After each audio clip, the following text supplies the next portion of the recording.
basket va signer un parrainage avec un joueur de NBA, et pas n'importe quel joueur, puisque quand même Yann est un ancien club qui a porté le maillot du SPO, un ancien joueur du club, mais surtout on va dire un Rouennais de naissance, de cœur.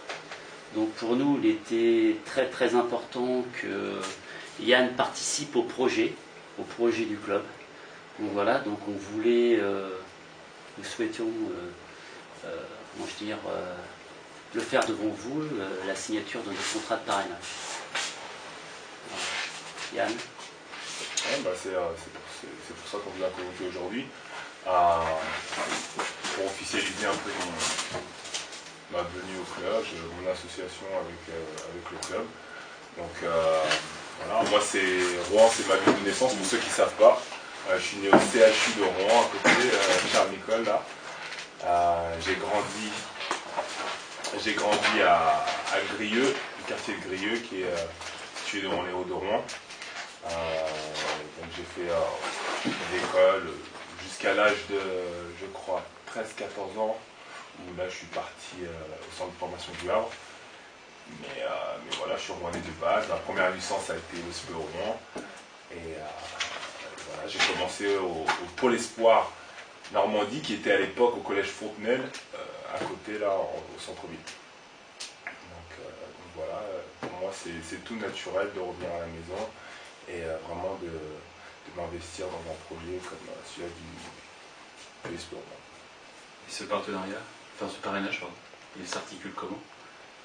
Il va participer avec nous au directoire, il sera un membre actif du directoire, il sera informé, consulté dans les décisions.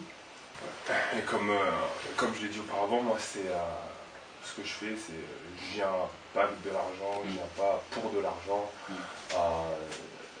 J'arrive vraiment dans le but de associer mon image au club et donner mon image au club pour vraiment propulser le basket rouennais vers le haut. Et c'est quelque chose qu'il faut savoir que moi et le prési, ça fait un bout de temps qu'on discute, qu'on a appris à se connaître. C'est pareil avec Christophe, on apprend à se connaître et c'est pas juste tombé comme ça du jour au lendemain. Donc, on officialise ça aujourd'hui, mais c'est des choses c'est des relations qui sont continues depuis un petit bout de temps. Moi je crois que c'était un souhait pour le club, c'était un souhait pour Yann aussi de s'investir dans la ville, parce que c'est quand même très important. La métropole rouennaise est une grande métropole, il faut bien qu'un jour on ait un grand club. Donc maintenant on n'a pas un grand club, on a un club naissant et on a surtout maintenant un grand joueur, un joueur de NBA qui nous accompagne. C'est quand même très intéressant quand on discute avec des joueurs américains qui jouent en D-League ou des choses comme ça. Yann nous facilite les choses. Donc c'est un impact qui n'est pas financier, mais c'est un impact s'il est en train de choisir entre un club et un autre. Si Yann rentre dans la discussion, ça change tout. Ça c'est de l'indirect, mais... Ouais. C'est vrai que moi, la majorité des dirigeants n'ont pas forcément mon expérience. Moi non seulement je suis international français, mais je suis aussi joueur NBA, mais j'ai été pensionnaire de Pro A pendant un bon bout de temps, j'ai joué l'Euroleague, j'ai fait un peu toutes les catégories, tu peux cocher un peu toutes les catégories du joueur de basket français de haut niveau. Donc j'ai fait toutes les équipes de France depuis l'âge de 15 ans, j'ai fait l'équipe de France junior jusqu'à l'équipe de France espoir, l'équipe de France A prime, l'équipe de France A. J'ai fait des championnats du monde, championnats d'Europe. J'ai fait la Pro A plusieurs années, All-Star Game. Après je suis parti aux États-Unis, j'ai fait aussi de la D-League, j'ai fait aussi de la NBA. Donc j'ai emmagasiné pas mal d'expérience. Donc c'est vrai que moi, pour moi, j'arrive avec une certaine connaissance et j'ai vraiment envie de la partager avec mon club et ma ville et ma région. Et vous aurez le temps quand même de vous investir C'est un joueur de basket, il a le temps. Justement. Ça, c'est. Non, c'est le temps. Le temps, j'en ai pas beaucoup, mais quand j'ai des projets et des choses comme ça qui m'intéressent, je le trouve. Donc, c'est vrai que des fois, il faut se lever tôt, ou des fois, il faut se coucher tard, mais c'est comme ça. C'est quelque chose que je fais, c'est une passion, c'est ma vie. Moi, le basket, c'est ma vie. Donc, des fois, avec le président, bon, on compte plus les heures passées au téléphone. Même Christophe, sur les 2-3 dernières semaines, là, c'est comme ça. C'est quelque chose, mais on a envie, et l'envie est là, et je pense que c'est ça qui fera de demain notre réussite. Mais c'est pas forcément évident, je suis d'accord. Parce que moi, quand ma saison commence, il y a la répétition des matchs, les entraînements, le décalage horaire. Et voilà, c'est un rythme à prendre, mais bon, on trouve le temps. Oui, et puis je pense que le moment important dans un club, c'est on va dire, l'intersaison, la fin de saison.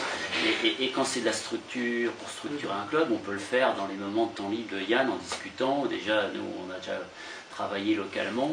Après, c'est un échange, donc c'est par mail, c'est par vidéoconférence. Il y a toujours une multitude de possibilités de se contacter dans un minimum de temps. Et on essaye d'être le plus rationnel possible. Ce parrainage, clairement, il ne pouvait se faire qu'avec Rouen. Bien sûr, ça ne pouvait être qu'avec Rouen, bien sûr. Je présume que tu es sollicité forcément. Non, mais oui, j'ai été sollicité par d'autres clubs. Mais moi, je suis rouennais. Quand je rentre en France, je rentre à Rouen. C'est là où ma mère habite, c'est là où mon père habite, c'est là où ma famille, tous mes amis, mes meilleurs amis. C'est ici, je rentre à Rouen. Donc pour moi, ça a du sens. C'est pas. J'ai d'autres connaissances, j'ai d'autres lieux qui auraient pu me plaire, mais c'est pas la maison. Donc, comme on dit, il n'y a rien de mieux, rien ne peut remplacer son lit. Donc, tu parlais d'apporter ton expérience. Ouais. Concrètement, la première chose que tu souhaites apporter, c'est quoi? Concrètement, on a commencé déjà à s'inscrire dans la durée avec certaines personnes, certains retours au club, comme Rémi et comme Mathieu et tout ça. C'est le fruit aussi de discussions que moi et le Prési on a eu en amont. Donc pour moi, il y avait aussi cette notion de joueur français. J'ai très forte attache avec les joueurs français qui sont au club au jour d'aujourd'hui. C'est des joueurs avec qui j'ai joué, pour Alain on a joué ensemble en équipe de France, et Jean-Michel aussi. Et voilà, ce sont des gars que je connais depuis des années et des années. Et ça a été un de mes souhaits, de les garder sur le long terme. Et les raisons du pourquoi, du comment, je leur ai donné mes raisons personnelles. Et c'est vrai de s'inscrire sur la longueur et la durée par rapport aux entraîneurs comme Rémi Bernard et Mathieu Lattard. Ça aussi, ça a été le fruit de conversations qu'on a eues entre nous. Donc voilà, je pense que ça a été les premières actions concrètes. Et après, il y en a plein d'autres qui vont arriver. Vous serez prévenus le temps voulu. Lorsque tu parlais effectivement parler de joueurs américains qui pouvaient éventuellement décider à venir ici, je crois que pour les JFL, c'était la même. On a bien travaillé tous ensemble en équipe. Et c'est vrai que le recrutement de cette année, c'est vraiment le fruit de notre travail à tous. Ici, après, il y a forcément Rémi qui est pas là aujourd'hui, il y a d'autres personnes qui rentrent en jeu, mais c'est vraiment le travail et le fruit de notre collaboration qui est nouvelle et notre nouvelle optique. Écoutez, on vous tiendra rapidement au courant de l'évolution du recrutement, de quelques nouveautés dans les semaines qui vont suivre. Voilà, merci de votre présence. On va quand même officialiser la signature. Attendez. Parce qu'il faut être sûr qu'il signe quand même, en présence des... Et moi je prépare. Vas-y, Jean-Pierre. Excusez-moi, parce que moi je suis pas Jean-Marie. Ouais, allez-y, c'est bon. Allez, hop, on y va. Voilà. Vous avez dû négocier avec la NBA pour l'autorisation de signer un contrat de parrainage? De parrainage? Non, la NBA ne rentre pas en compte. Pas de droit de regard. Ça, c'est. Ça dérange pas trop la NBA. Non, mais Une fois, non, c'est les mon Américains image. sont quand même très très procéduriers. Non, c'est mon image à moi. Donc, je peux encore contrôler mon image. J'ai encore le droit.